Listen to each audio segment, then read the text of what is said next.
CP Mumbai police भरती 2026 महाराष्ट्रातर्फे आज CP मुंबईत 13 फेब्रुवारीला ग्राउंड झालं मरोळ या ठिकाणी अंधेरीला। ज्यांचं ग्राउंड झालं त्यांचंच ग्राउंडच्या अंदरचा मी तुम्हाला अनुभव तुम्हाला या ठिकाणी सांगणार आहे। ग्राउंडच्या अंदरची माहिती सांगणार आहे।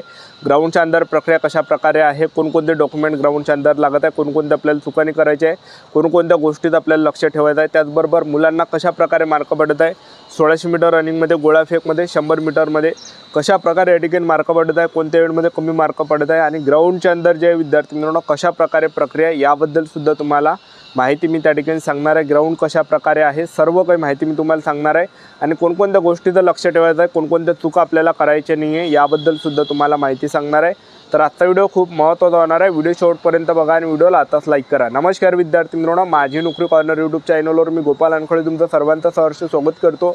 तर मित्रांनो, व्हिडिओचा थंबनेल बघून तुमच्या लक्षात आलं असेल की आपला व्हिडिओ कोणत्या टॉपिकवर होणार आहे। व्हिडिओ सुरू करण्याच्या आधी आपल्या यूट्यूब चॅनलला सबस्क्राईब करा, जेणेकरून प्रत्येक भरतीची अपडेट तुमच्यापर्यंत सर्वात आधी पोहोचेल। जास्त करून सीपी मुंबई पोलीस भरतीच्या रिलेटेड जास्त व्हिडिओ आपल्या चॅनलवर अपलोड करत असताना 10वी 12वी पास भरतीच्या रिलेटेड जास्त व्हिडिओ आपल्या चॅनलवर अपलोड करत असतो। व्हिडिओ सुरू करण्याच्या अगोदर सर्वांना एक रिक्वेस्ट आहे, तुम्ही आपला व्हिडिओ कोणत्या जिल्ह्यातून पाहून राहिले नक्की कमेंट बॉक्समध्ये सांगा, जेणेकरून मला सुद्धा अंदाज लागणार आहे की आपला व्हिडिओ कोणकोणत्या जिल्ह्यापर्यंत पोहोचू राहिला। तर सर्वात पहिले सीपी मुंबईला आपल्याला जायचं कसं आणि राहायची व्यवस्था कशी आहे ते तुम्हाला सांगून देतो। सीपी मुंबईला जायचं कसं, महाराष्ट्रातील आपण कोणत्याही जिल्ह्यातले असाल, भरपूर विद्यार्थी दूर त्या ठिकाणी येऊन राहिले, ठीक आहे। तर सर्वात पहिले आपल्याला CSTला जायचं आहे, म्हणजे छत्रपती शिवाजी महाराज टर्मिनल्सला, किंवा तुम्ही जे घाटकोपरला सुद्धा जाऊ शकता। आज तुम्ही या ठिकाणी CSTला आले छत्रपती शिवाजी महाराज टर्मिनसला, तर तिथून जे विद्यार्थी म्हणून आपल्याला घाटकोपरची ट्रेन पकडायची आहे, ठीक आहे। तर घाटकोपरची ट्रेन पकडा, किंवा तुम्ही विदर्भातून त्या ठिकाणी येत असाल तर कल्याण किंवा ठाणेलाही उतरले चालते। कल्याण किंवा ठाणेला उतरले तिथून घाटकोपर जवळ आहे, ठीक आहे। तर जे पण विदर्भातून येत असेल, ठीक आहे, अमरावती जिल्हा, चंद्रपूर जिल्हा, गडचिरोली, गोंदिया ह्या काही साईडमधून येत असाल, ठीक आहे, तर सर्वात अगोदर आपल्याला ठाणेमध्ये या। तुम्ही ठाण्यावरून लोकल पकडा, डायरेक्ट ठाण्यावरून लोकल पकडा या ठिकाणी घाटकोपरची, किंवा CSTमध्ये तुम्ही येत असाल छत्रपती शिवाजी महाराज टर्मिनल्समध्ये, तर तिथून डायरेक्ट जे विद्यार्थी मित्रांनो घाटकोपरची तुम्ही या ठिकाणी लोकल पकडा। 10 रुपये तिकीट आहे घाटकोपरची, ठीक आहे। तर घाटकोपरला आपल्याला येत आहे, घाटकोपर रेल्वे स्टेशनवर आपण आलो। घाटकोपरला आल्यानंतर आपल्याला जे विद्यार्थी मित्रांनो घाटकोपर मेट्रोमध्ये बसायचं आहे। वरतं घाटकोपर मेट्रोचं स्टेशन आहे, घाटकोपर रेल्वे स्टेशनवरच लागून आहे मेट्रो, घाटकोपर मेट्रोचं। तर घाटकोपरच्या मेट्रोनं आपल्याला मेट्रो स्टेशनवर जायचं आहे आणि तिथं जे विद्यार्थी मित्रांनो आपल्याला तिकीट फाळायची, कोणती, मरोळ नाकाची तिकीट फाळा, ठीक आहे। मरोळ नाकाची आपल्याला तिकीट फाळायची आहे, मेट्रो आहे। तर घाटकोपरमधून मेट्रोनं आपण या ठिकाणी मरोळ नाकापर्यंत या ठिकाणी जाणार आहे। मरोळ नाकाला जसं तुम्ही उतरले तर मरोळ नाकामध्ये आपण मोबाईलमध्ये तुम्ही मॅपवर पहा, डायरेक्ट त्या ठिकाणी पोलीस मुख्यालय टाका, तर डायरेक्ट समोर सरळ त्या ठिकाणी आहे। ऑटोवाले 50-80 रुपये असे त्या ठिकाणी घेते, पण पैदल जर तुम्ही गेले तर 1.5 किलोमीटर आहे, 1.5 किलोमीटर ते अंतरावर तुम्ही पैदल त्या ठिकाणी जाऊ शकता।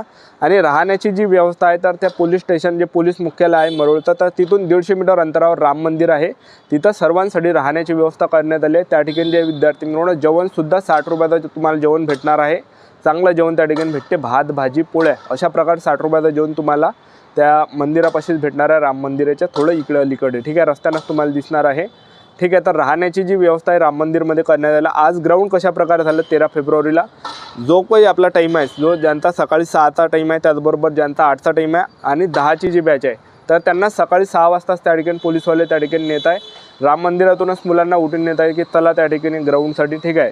तर तुम्ही कधी गेलेत चालते, तुमचा जर समजा 8 वाजताची बॅच आहे आणि तुम्ही 10ला गेले तर काही त्या ठिकाणी प्रॉब्लेम नाही, ठीक आहे, कुणाला हाकलत त्या ठिकाणी, आणि तुमची 10ची बॅच असेल किंवा तुम्ही 6 वाजता जरी गेले तर तरी काही हरकत नाही, ठीक आहे। तर जेवढ्या लवकर जासान तेवढं तुमच्यासाठी चांगलं आहे, जेवढ्या लवकर जासान तेवढ्या लवकर ग्राउंड आपलं होणार आहे, आणि जेवढं तुम्ही लेट जाणार आहे तेवढं लेट आपलं ग्राउंड त्या ठिकाणी होणार आहे। तर सर्वात अगोदर आपल्याला जे विद्यार्थी मित्रांनो त्या ठिकाणी ग्राउंडच्या अंदर गेटच्या अंदर गेल्यानंतर त्या ठिकाणी आपल्या बॅगा त्या ठिकाणी ठेवल्या जात आहे, रॅकीमध्ये त्या ठिकाणी बॅग ठेवल्या जातं आणि आपल्याला त्या ठिकाणी नंबर दिला जात आहे, म्हणजे त्या बॅगेचा नंबर दिला जातो आणि तो नंबर आपल्याला शेवटपर्यंत ठेवायचा आहे कागदावर एका, ठीक आहे। तर हे काही झाल्यानंतर जे विद्यार्थी मित्रांनो त्या ठिकाणी बसून ठेवलं जातं आणि आपल्याला ग्राउंडच्या अंदर त्या ठिकाणी जे काही फक्त जे डॉक्युमेंट आहे, आपल्याला फक्त आधार कार्ड आणि हॉल तिकीट हे 2च डॉक्युमेंट न्याय लागते आणि 2 फोटो, ठीक आहे।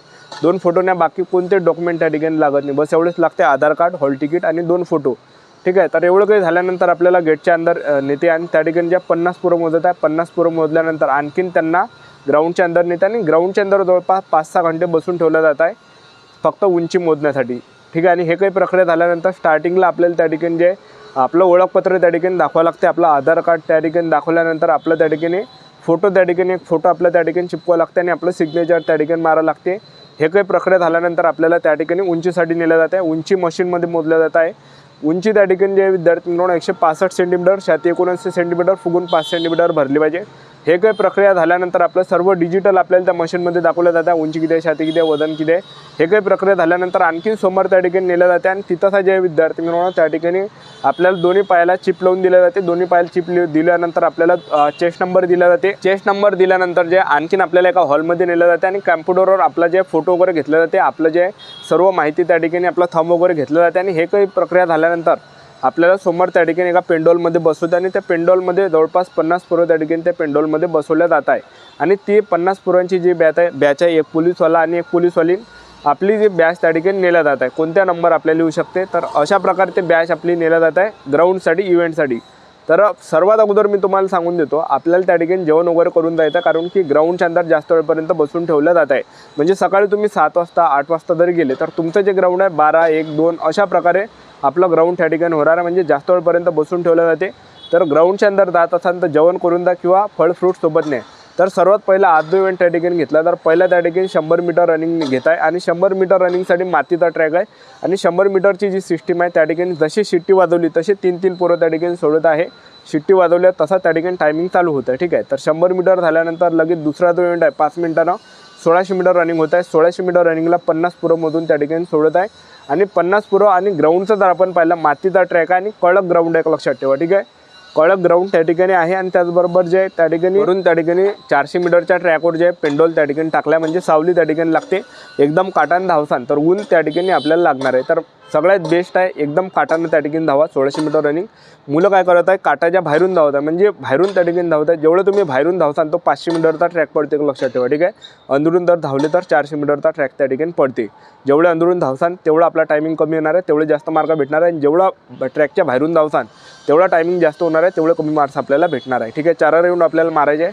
शेवटपर्यंत घरची परिस्थिती त्या ठिकाणी आठवा, ठीक आहे। तर हे काही 1600 मीटर रनिंग झाल्यानंतर 1600 मीटर रनिंग झाल्यानंतर त्या ठिकाणी गोळाफेकसाठी नेलं जात आहे आणि तिथं सुद्धा जास्त वेळपर्यंत बसून ठेवलं जात आहे। 3 चान्स त्या ठिकाणी गोळाफेकला दिल्या जात आहे, ठीक आहे। आणि गोळा फेकला जर पाहिलं तर 50 पोरांपैकी फक्त 2 ते 3 विद्यार्थी फक्त गोळा आउट ऑफ फेकत आहे, किंवा कोणकोणत्या बॅचमध्ये 50 पैकी एखादा विद्यार्थी त्या ठिकाणी गोळाफेक आउट ऑफ फेकत आहे, अशा प्रकारे, ठीक आहे। म्हणजे इथं जे विद्यार्थी मिळवणं वातावरण एकदम दमट आहे, लक्षात ठेवा। भरपूर त्या ठिकाणी श्वास होत आहे आणि रनिंग मारायच्या अगोदर त्या ठिकाणी पाणी वगैरे प्या, कारण की पूर्ण नळला त्या ठिकाणी सोकते। जेव्हा तुम्ही 1600 मीटर रनिंग मारता, 100 मीटर मारता, पुरा नळला त्या ठिकाणी सुकला जाते। 1600 मीटर रनिंग मारायच्या वक्ती तर पुरा नळला सुकून जाते, लक्षात ठेवा, ठीक आहे। तर अशा प्रकारे प्रक्रिया आहे ग्राउंडच्या अंदरची। आणि हे काही झाल्यानंतर गोळाफेक झाल्यानंतर आपली त्या ठिकाणी जे 50 पोरांची बॅच बसवले जातात आणि आपल्याला सिग्नेचर त्या ठिकाणी करायला लावते 100 मीटर 1600 मीटर रनिंगच्या बाजूनं।